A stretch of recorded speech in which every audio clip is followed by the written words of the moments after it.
Hello दोस्तों, आज मैं आप लोगों को अपने जीवन की एक सच्ची तथा रहस्यमयी डरावनी घटना सुनाने जा रही हूँ। भूत प्रेत होते हैं जो आप मानने के लिए बिल्कुल तैयार हो जाएंगे। वीडियो को अंत तक देखिएगा दोस्तों। यह घटना उन दिनों की है जब मेरा जीवन बहुत खुशी और मस्ती में बीता करता था।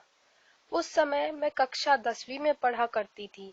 यह घटना कानपुर उत्तर प्रदेश की है। यह घटना 20 साल पुरानी है। ये कहानी सुनाते हुए आज भी मेरे रोंगटे खड़े हो जाते हैं। हमारी सोसाइटी में एक अंकल रहा करते थे। उनका नाम पवन था। उनका फ्लैट हमारे फ्लैट से कुछ ही दूरी पर हुआ करता था। वो अंकल बिल्कुल अकेले रहा करते थे। उनकी फैमिली में कोई नहीं था। उन अंकल के फ्लैट के बगल में एक बड़ा प्लेग्राउंड भी हुआ करता था, जिसमें बहुत सारे झूले लगे हुए थे। और उस प्लेग्राउंड में एक बड़ा पीपल का पेड़ भी था। सोसाइटी के सारे बच्चे वहां खेलने जाया करते थे। मैं भी अपने दोस्तों के साथ अक्सर वहां फुटबॉल खेलने जाती थी। ये गर्मियों की बात है, जब मेरे समर वेकेशन स्टार्ट ही हुए थे और मैं अपने मम्मी पापा के साथ बाहर घूमने गई थी। और तभी उन अंकल की अचानक से डेथ हो गई। जब हम घर वापस आए तब तक हमें उनकी डेथ के बारे में कुछ नहीं पता चला। लेकिन उसके अगले ही दिन जब मेरे पापा ऑफिस जा रहे थे तो उन्हें पवन अंकल की डेथ के बारे में सोसाइटी के लोगों से पता चला। जब मेरे पापा शाम को ऑफिस से वापस आए तो उन्होंने ये सारी बात मेरी मम्मी को बताई और ये भी कहा, ये बात बच्चों को मत बताना, वो डर जाएंगे।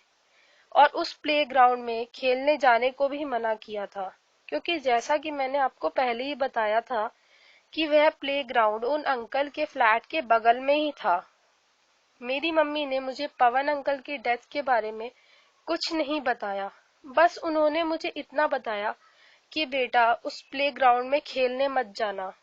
लेकिन फिर भी मम्मी के मना करने के बावजूद भी मैं वहां खेलने चली गई, क्योंकि मुझे खेलना बहुत पसंद था, खासकर फुटबॉल खेलना। और मैंने ये भी देखा कि उस दिन वह प्लेग्राउंड बिल्कुल खाली था। वो बिल्कुल सन्नाटा था वहां पर। बिल्कुल वहां पर सोसाइटी के कोई बच्चे खेलने नहीं आए थे। मुझे लगा कि सब बच्चे वेकेशन में बाहर घूमने गए होंगे। उस समय करीब शाम के 7:30 बज रहे थे। मैं हमेशा की तरह बेफिक्र होकर वहां फुटबॉल खेलने ही लगी कि अचानक से मुझे उसी बड़े पीपल के पेड़ से अजीब सी, जो हमारे प्लेग्राउंड के बगल में था, उससे अजीब सी आवाजें सुनाई देने लगी। और मैंने देखा कि वही पवन अंकल उसी प्लेग्राउंड में झूले पर झूल रहे थे और उन्होंने मुझे अपने पास बुलाया। उस दिन उनका व्यवहार कुछ अजीब सा ही था। वो अजीब तरीके से हंस रहे थे, अजीब सी आवाजें भी निकाल रहे थे।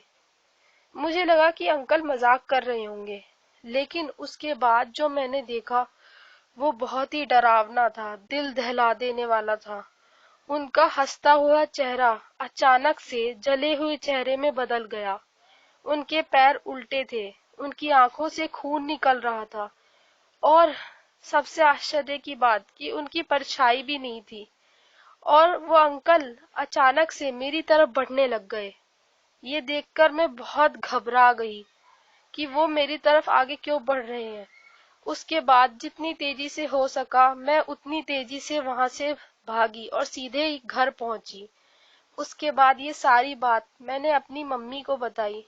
मेरी मम्मी ने मुझे बहुत डांटा और बोला कि मैंने तो तुम्हें पहले ही वहां खेलने के लिए मना किया था और ये भी बताया कि पवन अंकल की डेथ हो चुकी है।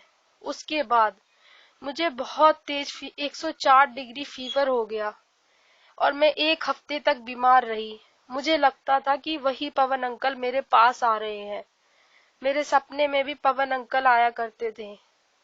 उस समय के बाद भी उस पीपल के पेड़ से चीखने चिल्लाने की आवाज आया करती थी। ऐसा लगता था कि वह पवन अंकल की चिल्लाने की आवाज आ रही है। वह प्लेग्राउंड भूतिया हॉन्टेड बन गया। इस घटना के बाद हमने वो सोसाइटी ही बदल दी। लेकिन आज भी ये घटना याद करके मेरी रूह कांप जाती है। तो बस दोस्तों, आज के लिए इतना ही। ये एकदम सच्ची घटना है जो मेरे साथ हुई है, मैं वही बता रही हूँ। अगर आपको मेरी वीडियो अच्छी लगी तो लाइक करें और मेरे चैनल को सब्सक्राइब जरूर करें।